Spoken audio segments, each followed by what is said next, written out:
Maquito na área, meus amigos, bom dia. De manhã cedo, 7 horas da manhã, eu vim gravar um vídeo aqui. Eu acordei hoje cedo e uma mensagem no coração, uma palavra assim sobre. Eu estava ouvindo um louvor quando eu levanto amanhã para fazer meu momento de devocional. O que aconteceu depois da cruz e antes da cruz, como era, né? A nossa vida, a tua vida. Alguém sabe, você ainda não decidiu-se na tua vida por uma crença, quem sabe? Ou quem sabe você diga, eu não preciso de crença, né? Tá bom. Mas para aqueles que precisam, né? Tem levado tantas crenças às vezes na vida para poder dar certo as coisas. Crer em si próprio, crer no dinheiro. Há uma palavra na Bíblia que diz assim: muitos confiam em carros e cavalos, na sua força do braço, e nós confiamos em Deus. E a nossa base de confiança é Jesus Cristo. Eu tenho um versículo aqui, ó, para ler, para falar. Tá em Evangelho de Lucas, no capítulo 23, e o verso 40. O verso 39 antes diz assim, ó: um dos malfeitores crucificaram blasfemava contra ele, dizendo: não és tu o Cristo? Salva-te a ti mesmo e a nós também. Para muitos que não querem aceitar a salvação, tipo aceitar Jesus como o Senhor e Salvador de sua vida, mas são caroneiros, pessoas que cultuam, né? Pessoas que vão para uma igreja, para um templo, para um local de adoração, mas não decidiu confessar Romanos 10:9, Jesus Cristo como o Senhor e Salvador da sua vida. Se crer no coração e confessar com a boca, será salvo.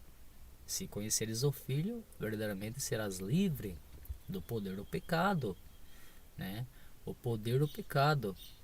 Se o pecado tem poder, ele tem um trono, ele comanda, ele dá as ordens. Se ele dá as ordens, tem um poder, tem um trono, logo ele é rei. Paulo disse: não habite em vós o pecado, não reine em vós o pecado, habite e reine em vós o pecado, porque para que um rei possa reinar, o outro rei tem que sair. Não pode dois reis reinar, não há como servir dois senhores. Um senhor, um senhor é suficiente. E qual senhor que é suficiente para nossas vidas? O dinheiro é suficiente para nós fazer todas as coisas que nós queremos, desejamos ou precisamos fazer? Ou temos necessidades ou prioridades para fazer? Ou esses senhores das nossas vidas não nos dão esse prazer, essa alegria, essa satisfação? As escrituras dizem que o único que é suficiente, Senhor, suficiente, aquilo que não precisa de mais nada para suprir, ele é suficiente para suprir todas as vossas necessidades em Cristo Jesus. Tudo aponta para Jesus. Jesus é a chave que vira. Jesus é o arranque. O malfeitor disse: se você realmente é esse, desça-te da cruz e salva nós também. Há um princípio aqui. Para a salvação tem que aceitar o Salvador. Não há como. Veja agora o outro personagem da cruz que estava ali. Continuando o versículo 40. Respondeu-lhe, porém, o outro repreendeu, dizendo: nem ao menos temes a Deus? Quer dizer, aquele que se submete-se, e ele estava certo quando ele falou assim: tu nem mesmo temes a Deus. Quer dizer, ele não submeteu-se à vontade de Deus. Era um homem que não tinha crença. Na cruz mostra o Salvador, o povo que vai ser salvo e o povo que não conseguiu a salvação nesse período de tempo. Eu quero consolar teu coração agora. Todo o joelho um dia se dobrará e dirá: só o Senhor é Deus, só Jesus é Salvador. Todo o joelho se dobrará, né? O ladrão morreu e ele teve a chance dele. Na minha filosofia da fé, ele volta num outro período, uma outra próxima encarnação, e recebe uma nova chance agora de um Cristo já crucificado, feito, para alcançar a salvação. Então, aí cumpre-se a palavra de que todos se dobrarão, todos dirão um dia: só o Senhor é Deus. A Bíblia não pode mentir, a Bíblia não é errada, errônea. Ela é a inconfundível e inerrante palavra de Deus. Tá claro isso. O ladrão, o malfeitor, não aceitou Jesus ali, rejeitou a salvação, partiu para a eternidade. O seu espírito ali voltará encarnado numa próxima período de vida, uma oportunidade designada pelo divino, pelo todo, pelo Deus, né? E terá uma nova chance ao conhecer Jesus Cristo, aceitar o sacrifício de Jesus Cristo para uma liberdade de eternidade, que é não ser mais dominado pelo rei, que é o pecado. Em Cristo, quando Jesus Cristo assume a sua vida, esse reino do pecado é anulado, é cancelado. Então, quem conheceu o Filho serás livre do poder do pecado, mas será dominado por um outro rei. Só que esse rei não é aquele rei que nem o pecado, que te aflige, que te atenta todos os dias, que te traz tentações para você cair, para você perder tua fé. Esse rei não traz isso. Esse rei traz a escolha, o livre-arbítrio. Enquanto você estiver sobre o reinado de Cristo aqui na terra, antes de partir para a eternidade, quando você aceita Jesus como Senhor e Salvador da sua vida, quando você aceita os dogmas de Cristo, que não são dogmas que tem por aí na religiosidade, né? Os fariseus eram os religiosos do tempo. Os fariseus continuam hoje. A religiosidade é forte até hoje. Eles lutam contra os preceitos, contra mandamento, ensinamento de Cristo. A facilidade de ter uma vida livre, liberdade em Cristo, porque quando você conhece o Filho, você é livre do poder do pecado. Como é o poder do pecado? O poder do pecado é quando o pecado te domina, ele tem o poder sobre a tua vida, sobre a tua carne, fazer você pecar contra aquilo. O que é pecado? Pecado é errar o alvo, é você errando o alvo, que é voltar para Deus. Venho de Deus e volto para Deus. O nosso alvo errado é o plano terrestre, o plano físico. No plano terrestre nós erramos o alvo. A Bíblia diz que os espinhos nos sufocam, né? Os espinhos sufocam a semente e matam ela. Há muito espinho na terra onde essa semente é plantada. Elas sufocam, nos matam, espremem. E essa semente, que era para crescer, dá quem sabe uma árvore, e depois seus frutos, a semente apodrece na terra e vira nada. Esses espinhos da vida que nos sufocam são os afazeres, são nossos credos religiosos, são dogmas, todas essas coisas que nos tiram, nos privam da graça, do favor gratuito, imerecido. Não merecemos, mas Ele deu. Se Ele deu, por que você não agarra essa chance de vida e vida em abundância? Ele mesmo falou: eu vim para trazer para vocês vida e vida em abundância. Então, Jesus é a solução. Jesus tira da depressão, tira da tristeza, do desemprego, Ele abre as portas. Crer em Jesus, acreditar em Jesus de verdade, é ter vida em abundância, é ter sucesso, é não cair mais no pecado, porque você é vencido. já foi vencido o pecado. As tentações vêm, mas a minha fidelidade ao meu rei é maior. O meu prazer em estar com Cristo é maior que a tentação, é maior que o pecado. Isto é estar em Cristo. Você acredita no que eu estou falando?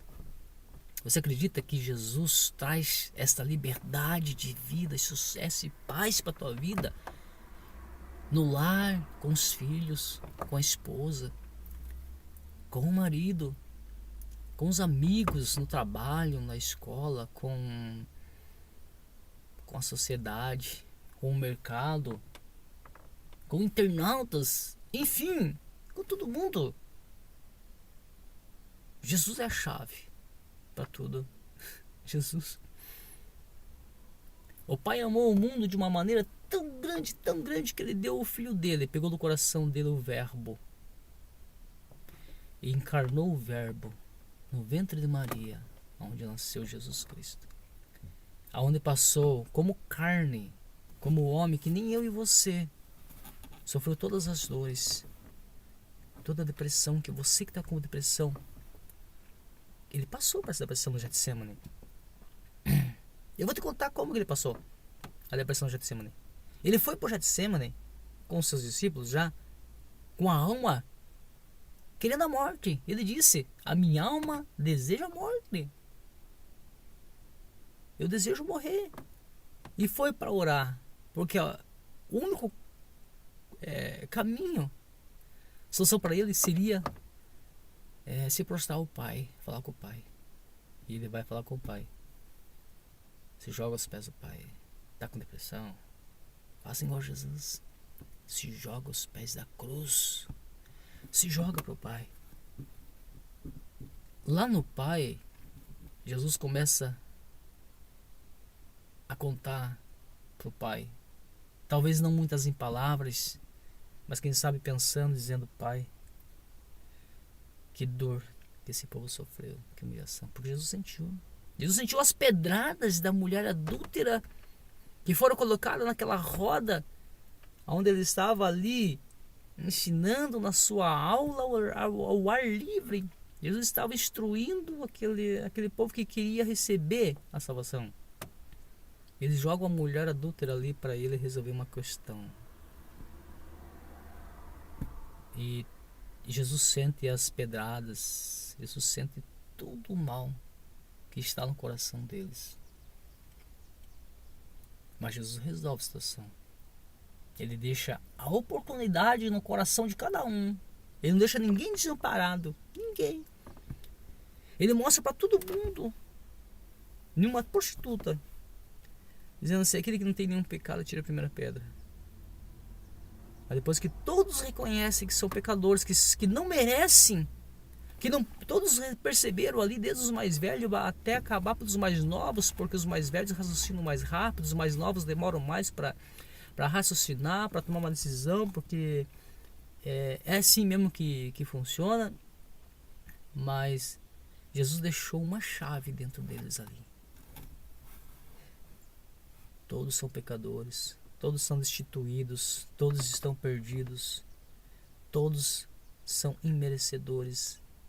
Aí Jesus disse assim: mas para ela assim: vai e não peque mais. E Jesus fala isso ainda hoje para aquele que quer encontrar a salvação. Quem sabe você está num caminho errôneo, errado, e não consegue se desviar dele, voltar ao amor, a essência de tudo, que é o amor. Tudo se resolve no amor. Mas se você não sabe amar, ou quem sabe joga para a cruz, que Jesus ama através de ti. Jesus dá um jeito, Jesus resolve todas as questões da sua vida. O ladrão da cruz, aquele que desprezou a salvação, ali mostra todos aqueles que terão uma nova oportunidade, uma nova chance. Essa palavra eu quero falar para aqueles que perderam entes queridos. Não fica chorando, sofrendo assim, não. Eis uma palavra de consolo para você.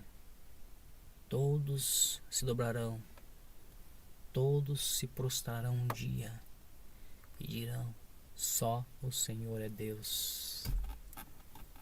Se o ente querido partiu, fica tranquilo, não está no inferno, tá bom? O inferno é um estado espiritual, mas a condenação ao inferno para aniquilação é para aqueles que, em todo o tempo de salvação, eles recusarem realmente a salvação até o fim. Porque a Bíblia diz: aquele que perseverar até o fim será salvo. Isso quer dizer que aquele que não persevera até o fim vai ser aniquilado. Mas todos um dia dirão: só o Senhor é Deus. Porque todos que permanecerem vivos em espírito, a vida de verdade, a vida real, não é essa vida carnal física que vivemos, mas é aquela que nós partimos quando nosso corpo tomba. Nós partimos dessa para a eternidade. Na eternidade nós temos uma vida eterna, por isso que é eternidade, vida eterna. A proposta da salvação é a vida eterna. Quer viver eternamente? Quer viver eternamente? Aceita Jesus Cristo. Hoje, agora, não amanhã, não depois. A oportunidade é o agora. Não se fala por aí alguns provérbios que se alguém quer fazer uma coisa, se faz agora, não se faz amanhã, não se deixa para amanhã o que pode fazer agora. Quem quer fazer, faz. Quem quer fazer agora. A salvação, ela é muito melhor, é uma prioridade em todos os preceitos da vida. Salvação. Jesus é o Salvador. Agora, se tiver alguém vendo esse vídeo e falar assim: eu não preciso de Jesus, eu tenho dinheiro, tenho casa, tenho isso, aquilo outro. Amém? Deixa para nós. Jesus vem para os perdidos. Jesus estava com os bebedores, com os pecadores, e os fariseus religiosos criticavam: você anda com pecadores, com malfeitores aí? O médico vem para os doentes, não para os sãos. Se você está bem, não precisa de Jesus, nós precisamos. Tem muitas pessoas que precisam. Se você não quiser aceitar esse vídeo, compartilha. Alguém precisa. Alguém quer viver a vida. Alguém quer ser feliz. E um abraço a todo mundo. Que Deus abençoe a todos em nome de Jesus. Yes.